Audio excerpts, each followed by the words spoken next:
There is an invisible line that every avoidant lives by, whether they're conscious of it or not. It's not something they talk about, it's not something they announce, but it governs everything. It's the line between emotional control and emotional exposure. On one side, they feel safe. On that side, they can manage perception, regulate connection, and maintain a sense of independence that protects them from being overwhelmed. But the moment they cross that line, they step into uncertainty. And for an avoidant, uncertainty feels like danger. So what do? They stay in control. They keep conversations measured. They reveal just enough to create connection, but never enough to feel vulnerable. They might be present, they might be attentive, they might even seem emotionally available at times, but it's calibrated, it's intentional, it's safe. Because as long as they remain on that side of the line, they don't risk losing themselves. Now here's where it gets interesting.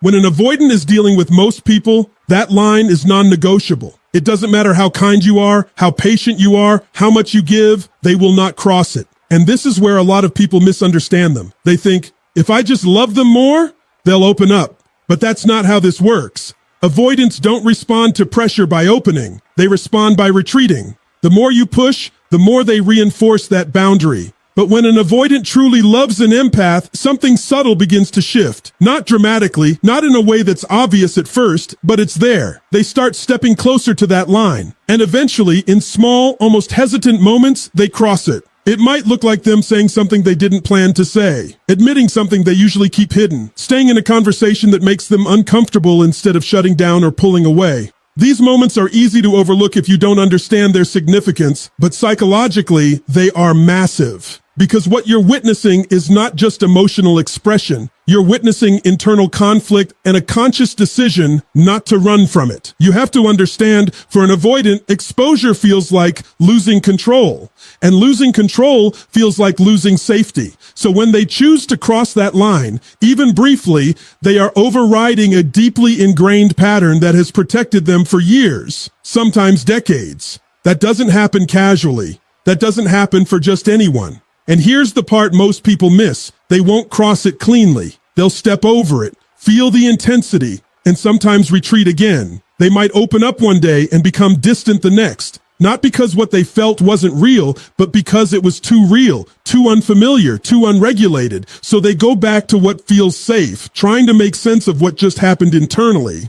This is where the empath's awareness becomes critical. If you interpret that retreat as rejection, you'll respond in a way that reinforces their fear. But if you recognize it as part of their process, you create space instead of pressure. And that space is what allows them to come back. Not out of obligation, but out of choice. Because ultimately, that's what makes this line so powerful. When an avoidant crosses it for you, they're not being pulled, they're choosing. They're choosing to risk discomfort. They're choosing to step into emotional territory they've spent their entire lives avoiding. And that choice, repeated over time, becomes the foundation of something real. So don't measure their love by how effortlessly they open. Measure it by the moments they choose not to close. Avoidants don't actually fear love in the way most people assume. That's the first misunderstanding that creates so much confusion in relationships like this.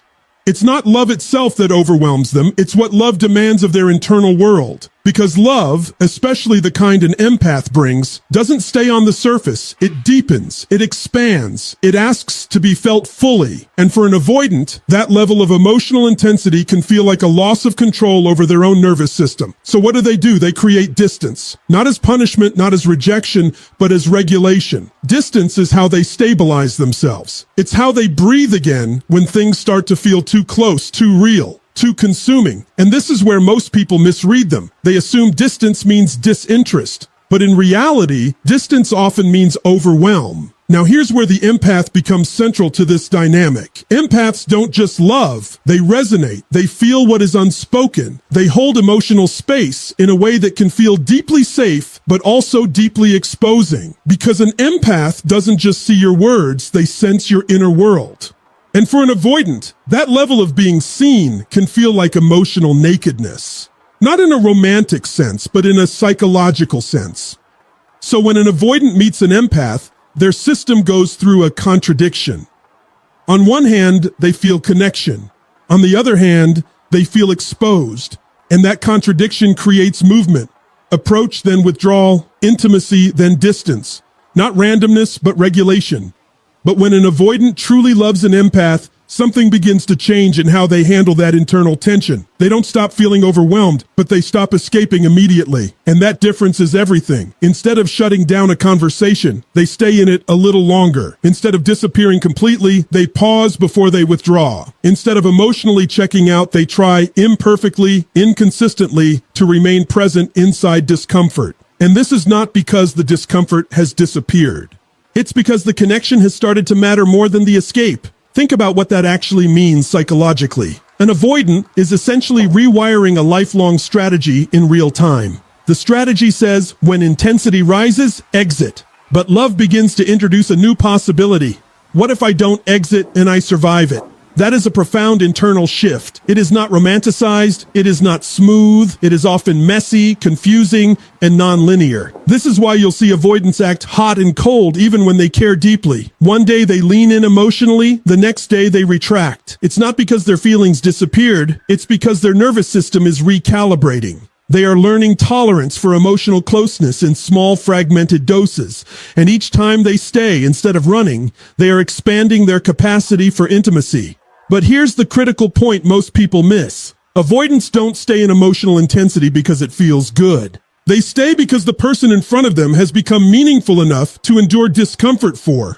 That is the real threshold. Not comfort, not consistency, but willingness to remain present when their instinct says leave. And for an empath, this is where awareness becomes power. If you chase them when they withdraw, you amplify their overwhelm. If you interpret their pause as abandonment, you introduce pressure into a system that is already trying to stabilize. But if you understand that their distance is often a form of self-regulation, not rejection, you stop becoming part of the pressure and start becoming part of the safety. Because in the end, avoidants don't change through force. They don't open through demand. They open when emotional intensity stops being a threat and starts becoming something they can survive without losing themselves. And when that happens, what once felt unbearable becomes something they begin to return to instead of run from. That is where love stops being theory and becomes transformation. One of the most misunderstood traits in avoidant psychology is their relationship with vulnerability. On the surface, it looks simple. They don't open up, they keep things private, they avoid emotional exposure. But underneath that behavior is something far more complex. It's not that they don't have depth, it's that depth for them has historically been associated with risk. So they develop a strategy. They learn how to be present without being exposed. They learn how to speak without revealing too much. They learn how to connect without surrendering control. And over time, that becomes their emotional language. Controlled disclosure, measured intimacy, carefully filtered truth. To most people, this can feel frustrating. You sense there is more there, but you can't access it. And the assumption becomes, if they really cared, they would open up. But that assumption misses the psychological reality. For an avoidant, opening up is not a matter of willingness, it is a matter of safety. And safety is not determined by logic, it is determined by emotional history. Now here's where the empath changes the equation. An empath doesn't just listen to words, they listen to what is underneath the words. They don't rush, they don't force. They hold emotional space in a way that feels different from typical interaction. And that difference matters more than most people realize. Because avoidants are not unaware of their own emotional depth. They are often highly self-aware. They know what they feel. They simply don't express it easily. So when they encounter someone who can sense them without demanding immediate disclosure, something begins to shift internally. The pressure decreases, the threat perception lowers. And in that lowered pressure environment, vulnerability becomes slightly more possible. But even then, it doesn't happen in a single moment of emotional confession. It happens in fragments, in pieces, in unplanned disclosures that slip out during moments of lowered defense. They might say something personal and then quickly change the subject. They might reveal a fear and then laugh it off as if it didn't matter. They might share a memory they've never shared before, then retreat into silence afterward. And if you are not paying attention, you might miss the significance of those moments entirely. But psychologically, those fragments are massive because they represent something rare. Voluntary emotional exposure without external pressure. For an avoidant, this is not casual. This is not accidental in the deeper sense. Even if it feels spontaneous on the surface, internally it is often preceded by a conflict. One part of them says, don't say this, it's too much. And another part says, this person feels safe enough to risk it. And when the second voice wins, even briefly, that is where real connection begins to form. However, because this is such an unfamiliar state for them, it rarely stabilizes immediately. After moments of vulnerability, you often see retreat, emotional distance, silence, a shift in tone. Not because they regret what they shared, but because they are processing the emotional exposure that just occurred. They are reestablishing equilibrium. This is where many relationships collapse. The empath interprets the retreat as rejection. The avoidant interprets the empath's reaction as pressure. And suddenly, what was a moment of genuine openness becomes a cycle of misunderstanding. But when the empath understands the pattern, something different happens. There is no overreaction, no emotional escalation, just steadiness. And that steadiness is not passive. It is regulating. It signals to the avoidant nervous system that vulnerability did not lead to danger. And over time, that is what builds trust. Not grand emotional declarations, not forced conversations, but repeated experiences of being seen without being overwhelmed. Because for an avoidant, trust is not built through intensity. It is built through survival of intensity. It is built through the realization that I opened up and nothing broke. And once that realization takes hold, they begin to do something they rarely do with most people.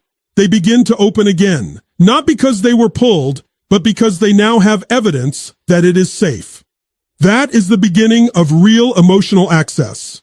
Not perfection, not full disclosure, but something far more important, willingness to be seen, one truth at a time.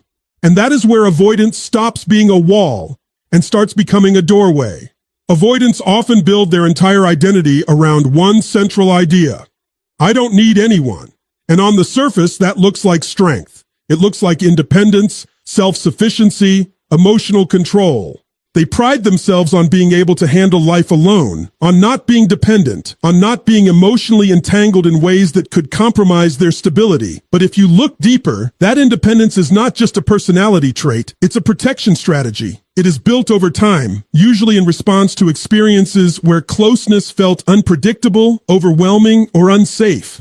So they learn to rely on themselves not because connection is meaningless, but because connection once felt risky. And this is why their emotional world is so carefully structured. Dependence is not just avoided, it is actively resisted, because dependence in their internal framework equals vulnerability. And vulnerability, in their experience, can feel like loss of control. So they construct a life where they don't need much. They solve their own problems. They manage their own emotions. They keep their internal world contained. And for a long time, that system works. It creates stability. It creates predictability. It creates distance from emotional overwhelm until they meet an empath. Because an empath doesn't enter that system with force. They don't demand dependence. They don't pressure attachment. They don't try to break independence. Instead, they offer something different. Emotional safety.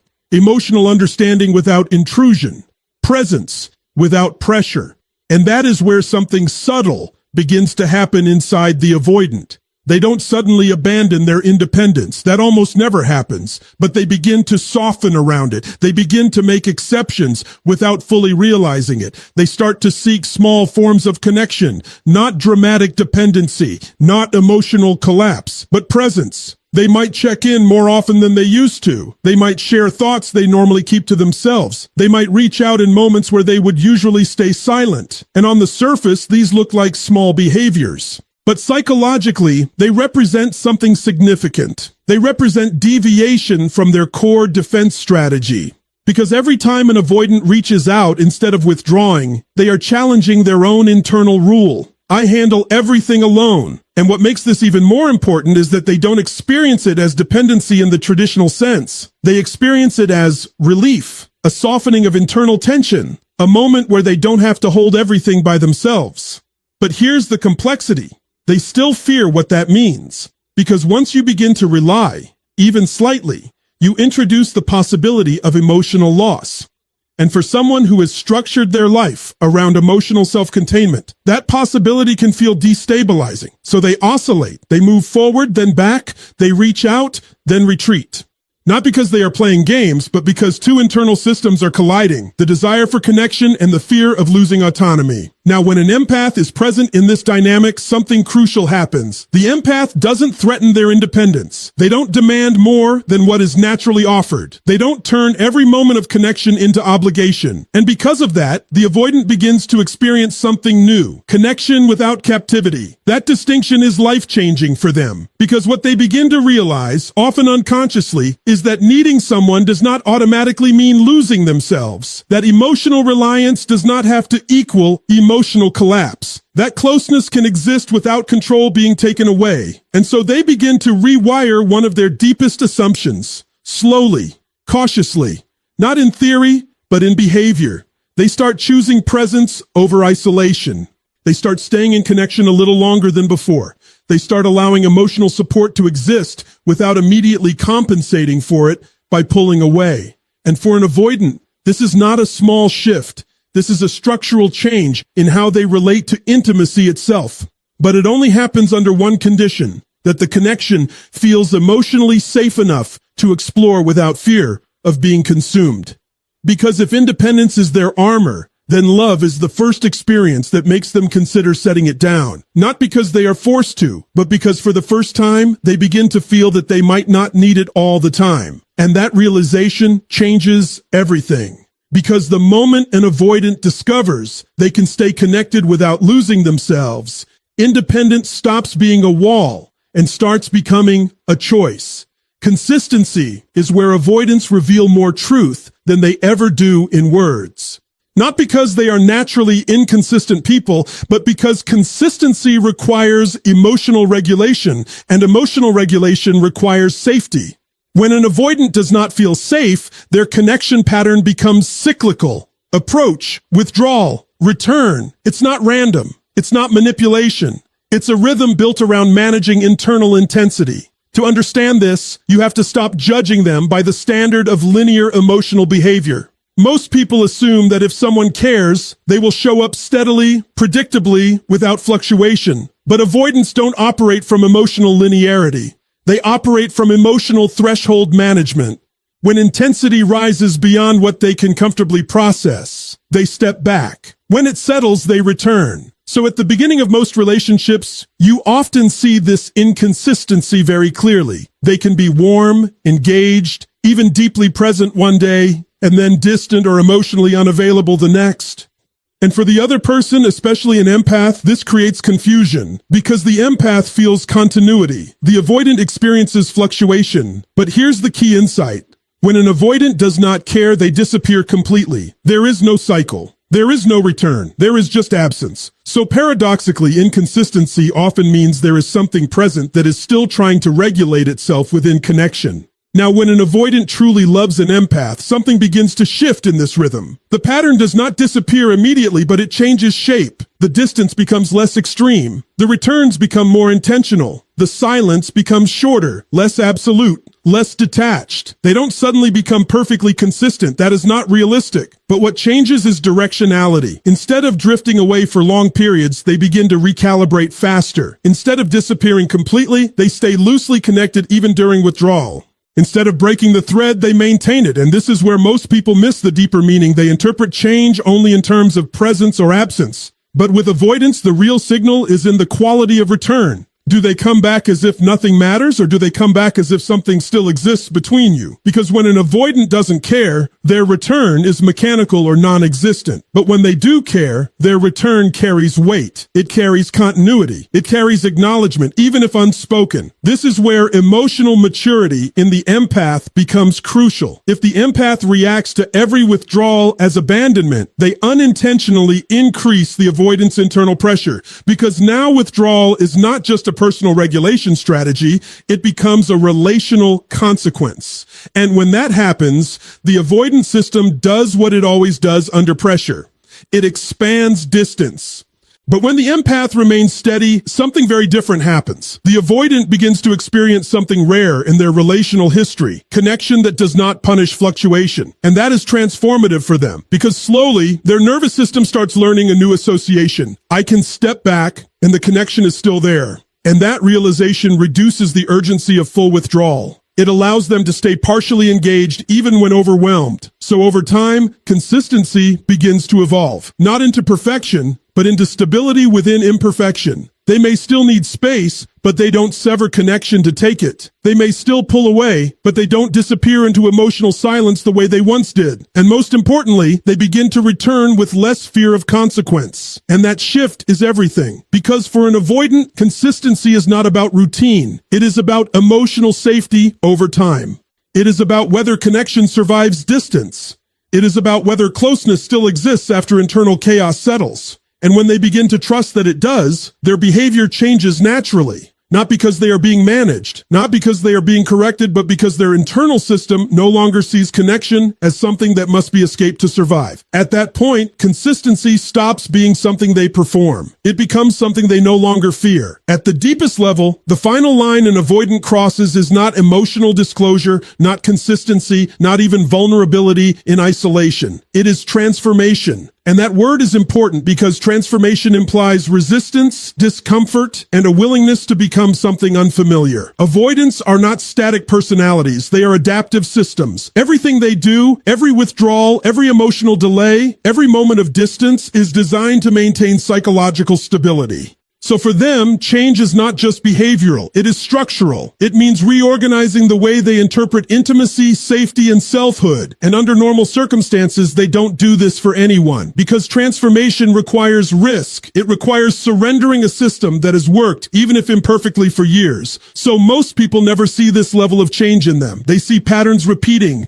defenses reinforcing, distance reestablishing itself again and again. But when an avoidant truly loves an empath, something deeper gets activated. Not urgency, not obsession, not emotional dependency in the surface sense, but recognition. A quiet internal awareness that says, this connection is different enough that my usual patterns are not fully serving me anymore.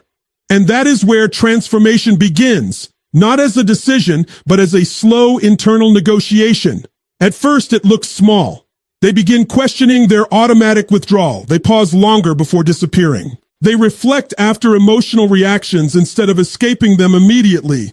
These are subtle signs, but psychologically, they are massive because what they indicate is the beginning of self-observation inside a system that was previously automatic. And self-observation is the first crack in any defensive structure because once an avoidant starts noticing their own patterns in real time, they are no longer fully controlled by them. There is now a gap between impulse and action, between feeling and escape. And in that gap, something new becomes possible. Choice. But choice is not always comfortable. In fact, for them, it is often more uncomfortable than instinct, because instinct is familiar. Instinct is predictable. Choice introduces uncertainty, and uncertainty is exactly what their entire system was designed to avoid. So they resist transformation at first. They oscillate. They return to old behaviors even after moments of awareness. They pull back even after moments of closeness. Not because they are insincere, but because integration takes time. Emotional systems do not rewrite themselves instantly, but with the presence of an empath who remains steady, not chasing, not collapsing, not forcing resolution, something begins to stabilize inside them. They start to see that closeness does not always lead to overwhelm, that emotional presence does not always lead to loss of control, that vulnerability does not always result in emotional danger. And slowly something very rare begins to emerge. Internal trust. Not trust in the other person alone, but trust in their own capacity to remain in connection without losing themselves. That is the real transformation, because at that point, they are no longer just managing relationships. They are re-evaluating identity. The identity of I must be alone to be safe begins to weaken. And in its place, something more complex begins to form. I can be connected and still remain myself. And that belief changes everything about how they show up. They begin to stay, not because they are trapped by emotion, but because they are no longer threatened by it. They begin to engage, not because they are pressured, but because they are no longer afraid of collapse. They begin to invest, not perfectly, not constantly, but meaningfully, because connection has stopped feeling like a loss of self and started feeling like an expansion of it. But make no mistake, this is not a smooth evolution. It is not linear. There are setbacks. There are returns to old patterns. There are moments where fear temporarily wins over growth. That is part of the process, not a failure of it. Because transformation in avoidance is never about eliminating fear. It is about building a self strong enough to feel fear without obeying it. And when that point is reached, something profound happens. The avoidant is no longer just protecting themselves from intimacy. They are participating in it. Not as someone being pulled in, but as someone choosing to remain present despite the discomfort of closeness. That is the final line they cross. And once that line is crossed, love is no longer something they avoid or manage. It becomes something they are finally willing to live inside. When you step back and look at everything we've explored, one truth becomes impossible to ignore. Avoidants don't fall in love the way most people expect. They don't move in straight lines. They don't open like a book the moment they feel something. Their love is not loud at first. It is not obvious. It is not even comfortable. It is a process of resistance turning into recognition.